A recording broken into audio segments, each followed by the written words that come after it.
అరటికాయ పోపు కూర ఎలా చేయాలో చూద్దాం. ముందుగా అరటికాయలని ఈ విధంగా కట్ చేసుకుని ఉడకబెట్టుకోవాలన్నమాట. ఒక 20 నిమిషాల పాటు ఇలా ఉడకబెట్టుకొని స్టవ్ ఆఫ్ చేసేసుకోవాలి.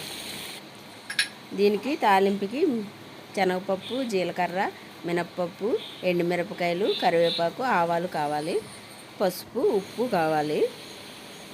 తర్వాత ఈ ఉడకబెట్టుకున్న అరటికాయలని ఇలా ఒలుసుకోవాలన్నమాట. ఇలా తొక్క తీసేస్తే వచ్చేస్తాయి, ఉడికిపోయినాయి. ఈ విధంగా ఉంటుంది, మధ్యలో ఇలా వచ్చేస్తుంది అన్నమాట మనకి అరటికాయ గుజ్జులాగా. దీన్ని ఇలాగ ఒక ప్లేట్లో తీసుకొని ఇలా కలుపుకోవాలి. ఇలాగ మెత్తగా పిసికేసుకోవాలన్నమాట. మెత్తగా చేసేసుకోవాలి, స్మాష్ చేసేసుకోవాలి. తర్వాత పెనం పెట్టి ఆయిల్ వేసుకుని దీంట్లో ఈ పోపులన్నీ వేసేసుకుని వేయించుకోవాలి.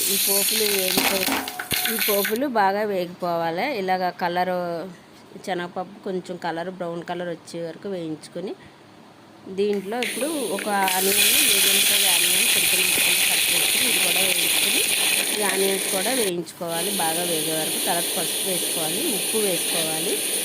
బాగా కలిపేసి ఇప్పుడు మనం గుజ్జు చేసుకున్నాం కదండి అరటికాయ, దాన్ని కూడా మనం వేసేసుకొని బాగా కలుపుకోవాలన్నమాట.